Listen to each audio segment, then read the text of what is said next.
Hi, BookTube. It's Peg, the book prize addict. And I've got plenty of books to talk about today, but first I want to talk a little bit about knitting. I think maybe there's a few, I still have a few knitters that watch my channel. And I have to show you, as you can see from the thumbnail, I have my Christmas sweater on today. It's got 4 rows of vintage light bulbs, they're called. There's a green one on the bottom. And I've been working very hard for this. It was a group project online. Knitting designs are kind of like books now. The designer keeps it a secret. She made up the pattern. She said this reminded her of vintage light bulbs in her family in the olden days. Some of you might remember when you would take out strings of lights from the boxes and try to untangle them, and they were awful. Anyway, but so this is called vintage Christmas lights. If you need to look it up, some of you might be on Ravelry. You could look it up and see. The designer put out a call for what's called test knitters online, and she chose people to knit this new design before she had published it, and I got chosen along with I think 20 people, some of them from all over the world. Anyway, so we spent the last 3 months knitting together on this. It was a wonderful way to knit a thing because we kept each other going and checked in, and the designer gave little hints and tips as we went on, and then they finally had publication day when we had to have all ours finished, and we got all our pictures in her advertisements and everything. So it was really a fun project. But I have to tell you, if anybody ever knits you or hand makes you anything that you can wear, be sure to appreciate it. This really did take me like 3 months. I would say I worked a couple of hours every day on it because I read too, but it's a long time. It's fun though. Anyway, so you heard enough about that. Let's go on to books. I've continued with my plans to read through as many of Steve Donahue's best books of the year as I can in the new year. And I've talked before, there's I think 14 different categories, which is, I really need somebody to make out a list for me of different kinds of books. I always choose the same kind, and then I'm tired of that kind, but I can't figure out to read. So I've gone over all his, there's 10 in each category, all his categories, and really they look great, and it's amazing. I've heard of so few of them. So I've kind of made out a little list for myself for the new year. I'm not going to start till the new year, but I'm hoping to keep this going and talk about the ones I've read. Okay, I'm talking about today, this before New Year's, I'm spending time reading what I call the prequels to the books he chose. Some of them are part of series that he chose the latter part, and some of them are just by the same author that I wanted to get in knowledge of the author. So I've been having a lot of fun with this part, and I can see I've got some good authors to read. So let me just go over a few of the categories that I have to talk about today. The first one is historical fiction, and the book he has mentioned is The Temple of Fortuna. In a quick overview, showed me that this is a book about a bordello in old Rome, in the Roman times and what it was like. And so I got the first book, which is the Wolf Den. That's what it's called. The Wolf Den is the brothel, and you get to know some people in it. Thankfully, it's not very graphic sexually.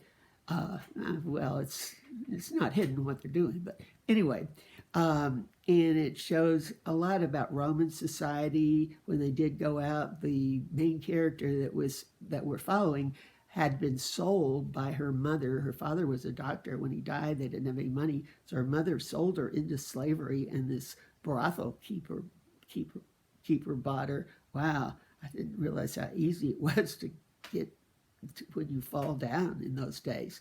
But in this book, the first one, we're getting to know her and the different women and the different men that own the brothel and own the gamblers. Just a real overview of Russian society in that time. So there's actually 3 books. There's one between these But I've read this one. I might read the next one. I don't know.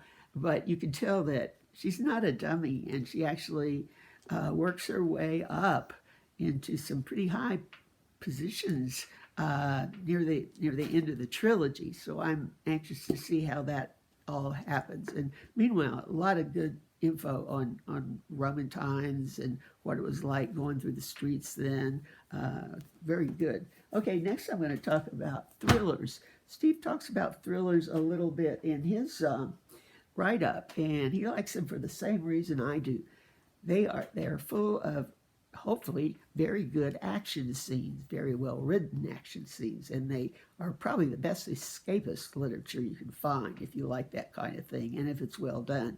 So there's two of them I'm going to talk about today. The first one is the series of books by Andrew Mayne, and this is his first one, The Girl Beneath the Sea, and it actually takes place a lot underwater. She is a diver for the police, the main character is. Actually, she's getting an advanced degree in archaeology, and I didn't realize that archaeology is a lot done under the sea, and it shows that, but just great scenes, underwater scenes. I felt like I was there myself. There's 4 out so far. This is the first one. I'll see if I have time to read in between, but the latest one that he put on his list was Sea Castle. So they all have to do with water and the sea somewhere. Okay, the other thriller that he mentioned is a Swedish writer called Tove Alsterdal.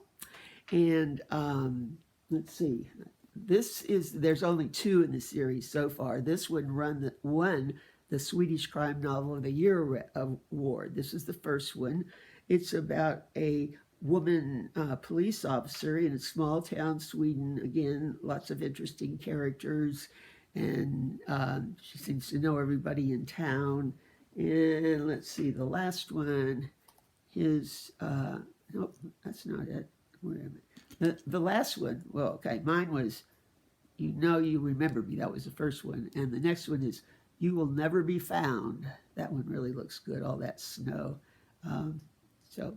Okay, the one other thing I read, science fiction, which I do like, and he gave the name of one book in science fiction that he said it's part of a series and you must read the prequel, the Forerunner, if you want to make any sense out of it. He doesn't say that on too many of them. So I'm making an effort to read the book that he mentions was A Day of Fallen Night by Samantha Shannon. Very long. I don't have it yet. It's not at the library yet. But I said, I better read the prequel. He said, you have to read it. Would you believe? 1,000 pages for the prequel. But the Priory of the Orange Tree is very, very well known, won some of the awards. So I started it, and it's really complex as far as, even though it's fantasy a little bit, there's 3 different areas of the world that are involved with each other and fighting in each other, and each of them have different philosophies and different characters and different kinds of magic. And evidently, the second one becomes even more complex. So I'm going to work, reading this has to be kind of slowly until the day I don't have to read it first. There's 10 of each kind. So this is what I'll be working on probably until New Year's anyway, to try to finish this. And then I'll be all ready to read any and all of Steve's list. So hope some of you can join me. Okay, have a good holiday. Bye.